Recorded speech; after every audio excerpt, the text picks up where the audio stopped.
Well, hello there. This is Darkwing Dave, and welcome back to another episode on the Dark Moon Kingdom.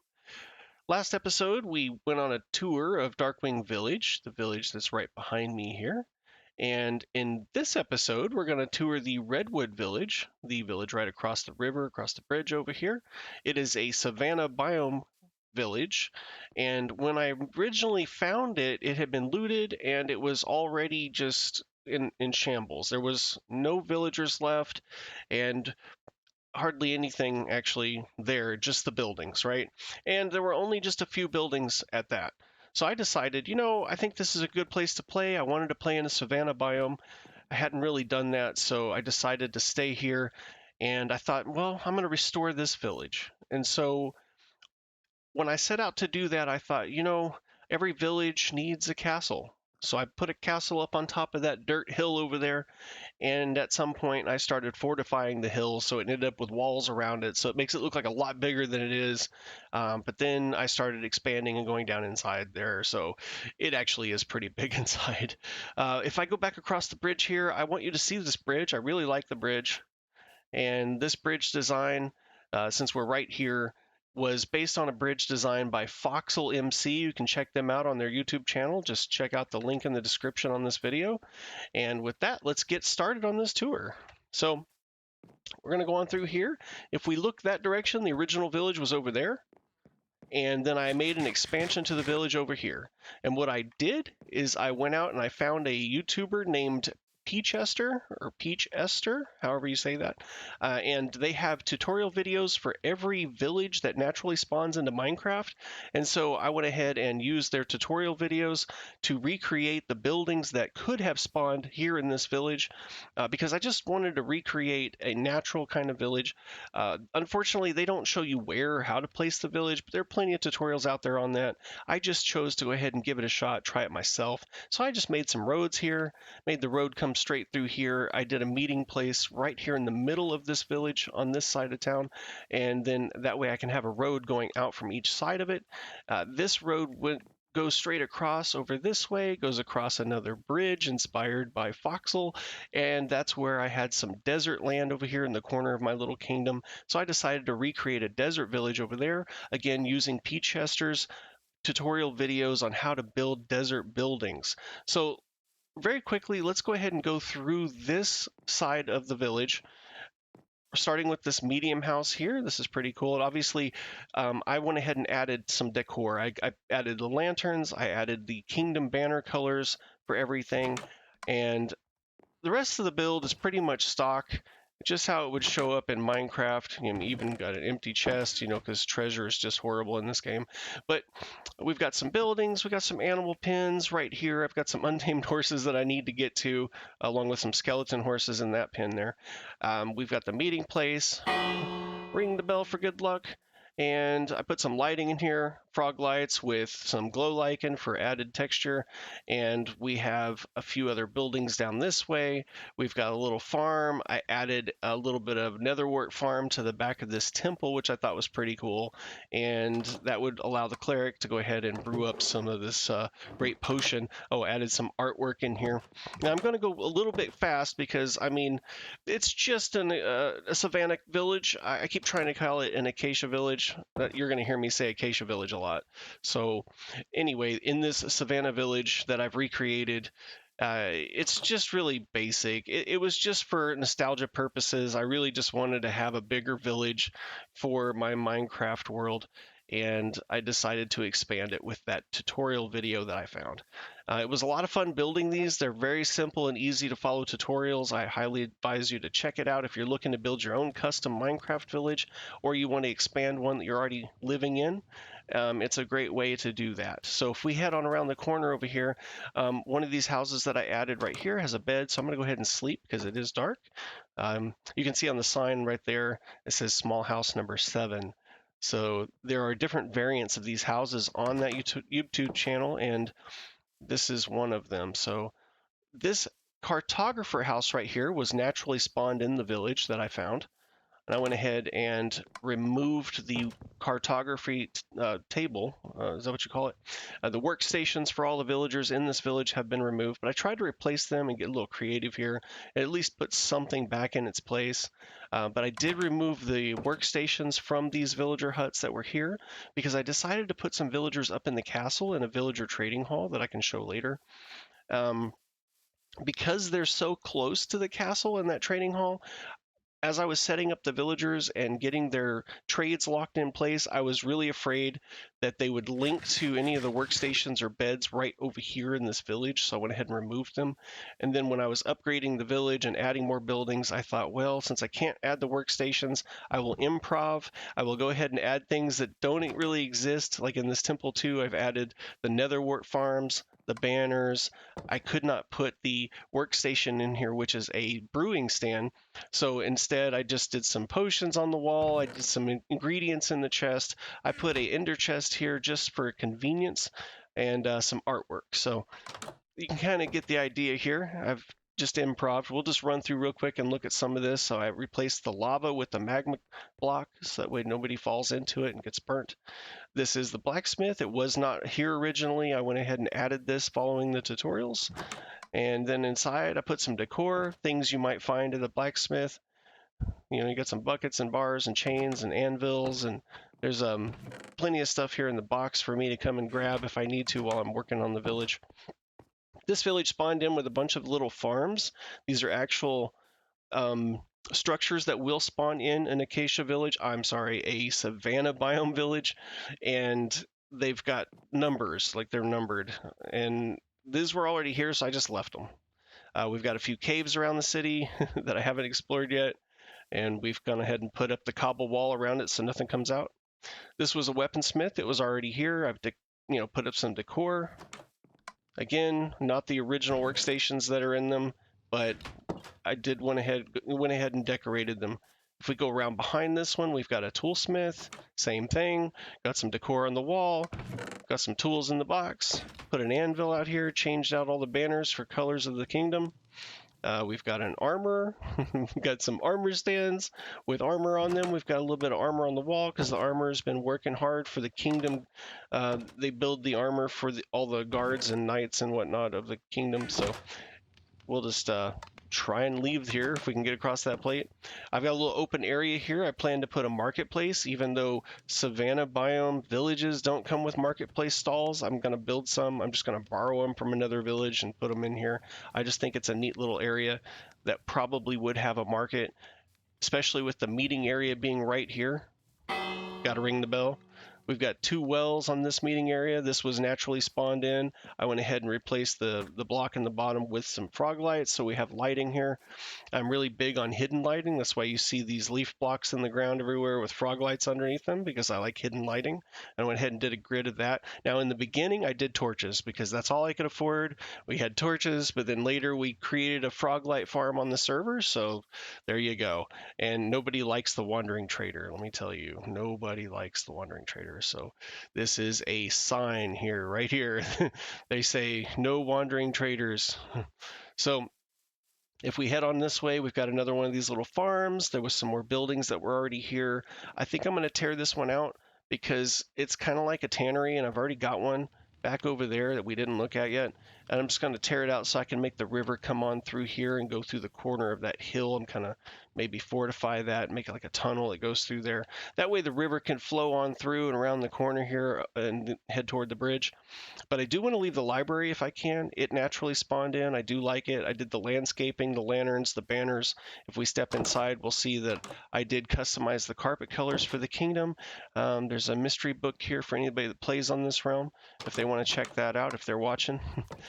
We can head back up the road here. And before we go to the other side there, I'm going to check out this tannery. Normally a tannery has brown banners hanging outside as if they were hides or leather. I went ahead and changed those out, made it fancy and decorative for this kingdom.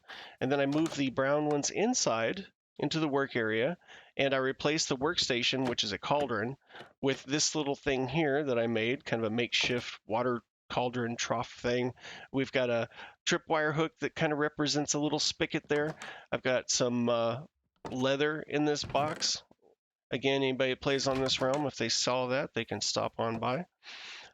We're going to head this way. There was another way, I think it's a weaponsmith building, because it was just like one that's back that way.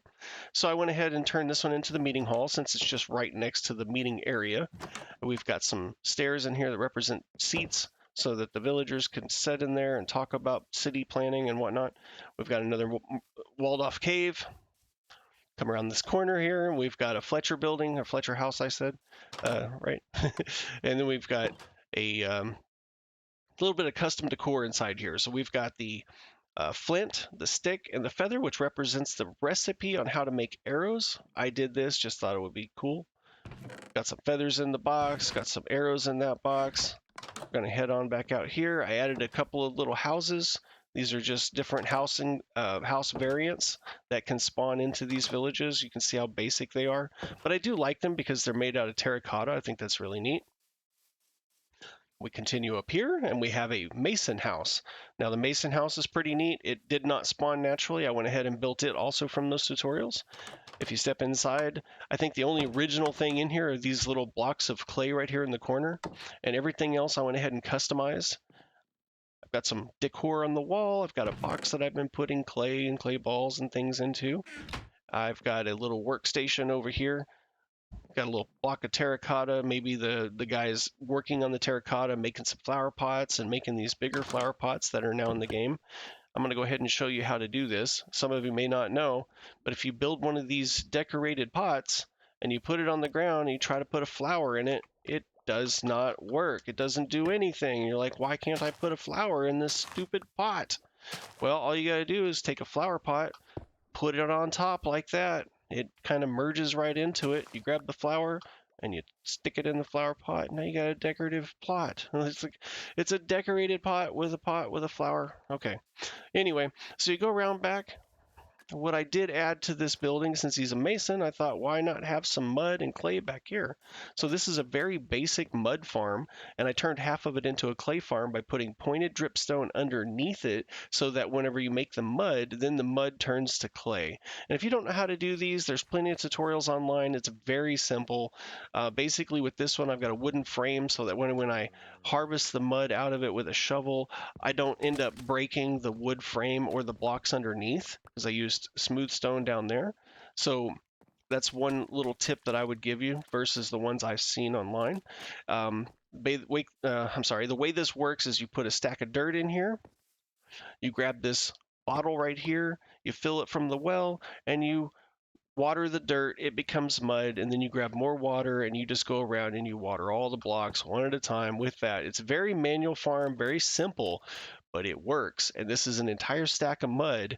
You know, every so many minutes you can harvest up your dirt and make mud. In this case, I've got clay on that side too. But this farm's really just for demonstration purposes. Whenever someone new joins my realm, if they've never, I'm so sorry about that, they've never made mud or clay, I can bring them over here and show them how to do it real quick. This is a farm back here that naturally can't talk. This is a farm back here that naturally spawns into savanna biome villages. But I went ahead and lengthened it. I made it 2 farms side by side. So usually you just have the 4 little crops, and now this one has 8. I added some lights here, and I put some lights inside here under the water that keeps the crops hydrated, but it keeps all this lit up too. More hidden lighting. I love it. Come around here on this side, and we have another tannery, I believe. I just haven't got back to this one to kind of turn it into whatever. There's another little house down here at the end, and I plan to build a small bridge going across the river here. It's going to have to be a nice little arched bridge, because we do have some logs over here floating from the tree farm that's not here right now because all the trees are cut down. But the idea is that you cut the trees down, the logs go into the river, they flow this way, and they go back over to the sawmill. And the sawmill will be in a new tutorial, not tutorial, a new tour video that I'll do later. So anyway, this is another little farm that spawned in. I did not build that. It's so random and just tiny. I wouldn't do it like that. If we go back this direction, the last thing on the tour over here is the Redwood mine. We have a little mine cart here. I did build this from one of those little tutorials you find on YouTube. there's probably shorts as well. They're medieval decorations you can add to your village. There's tons of them online, or you can try and build it yourself. I had never built a cart before, so I just went ahead and followed the tutorial. Glad I did because it turned out really nice. They had coal blocks in it. I decided to go ahead and use the deep slate lapis ore. I thought it looked really good. I go across another one of these little bridges. It's highly modified, and I had to change it up so it fit in this area. But this is the Redwood mine. This is the first mine that I made when I joined the server. Well, I should say created this server 2 years ago, at least 2 years ago. It could be like 2.5, but who's counting? But anyway, I needed a place to go and mine because this is Minecraft after all, and I wanted to go ahead and get a bunch of supplies and start building my kingdom. So I dug into this hill right here. I created a little decorative mine shaft, and now we have this drop that takes you down into the mine. I haven't been down here in a while, so we'll just walk down here and check it out. So that's the maintenance to the mine, and that actually turned into a cave to the right and up, and then I had some other things to the left. It wasn't a very good mine. It turned into mostly caving, I'll tell you that. I had a little main office, I called it, right here, where I could come back and dump things off and cook some stuff and craft new tools and whatever I needed. I had a bunk room so I could stop in and put my valuables away, and I could sleep if anybody else on the server needed to sleep. And speaking of which, it is that time, so I'm going to go ahead and hop into the bed. Now, while we're sleeping through the night, you're going to hear the wonderful sounds from the little parrot that I found and accidentally carried down here on my shoulder one day. And while I was down here, I just decided to dump him off before I went back into the cave. He's still here. I just haven't done anything with him. Now, when they added the Caves and Cliffs update, they made the world go down underneath level 0. And if you see the number in the top left corner of my screen and you don't know what that is, that's the world position. The middle number represents what level you're at. So when I jump, see how it goes to level 7? Now I'm back to level 6. So whatever level you're standing at within the world. So they added another 64 levels underneath level 0. This was a really new thing that they added. So I went ahead and said, you know what? I'm going to make my mind go deeper. So let's go deeper. We'll fall all the way down here to negative 54. You see that? Negative 54 is what the internet says is a really good level to mine diamonds. So that's what I did down here. I branched mine diamonds for hours and hours and hours, and I've got a lot of other material out of it. You can see all these branches I have down this mine shaft in both directions, and each one of these goes about 100 blocks, I think, and then turns and comes back up this way. And I was able to pull a lot of materials out of there, a lot of good stuff: redstone, lapis, diamonds, iron, you name it. It's just a really good mine. We're going back to the top to conclude this really quick tour of a very simple basic village that I restored and expanded, and I'm pretty happy with, but I'm not finished with it. It's just something that I work on, in downtime when I need something chill to do. I just come out here and I say, okay, what's next? What haven't I finished yet? And I think this marketplace is going to be next. But if you've enjoyed this little tour, stick around, hang out, because I'm going to be releasing more episodes on this world tour series, so that way we can see the rest of this world I've been playing on for like 2.5 years. And once I get everybody caught up on where I'm at and where I've been and how we got here, well, then we're going to start a Let's Play. And I'm going to continue this saga and see where this adventure takes me. Well, I'm Darkwing Dave. Thanks for stopping by. If you enjoyed the video, please give it a thumbs up and follow me if you want to see more content. If you have any feedback, good or bad, I am new to YouTube, so go ahead and drop a comment and let me know what you think. And until next time, please take care. Darkwing Dave out.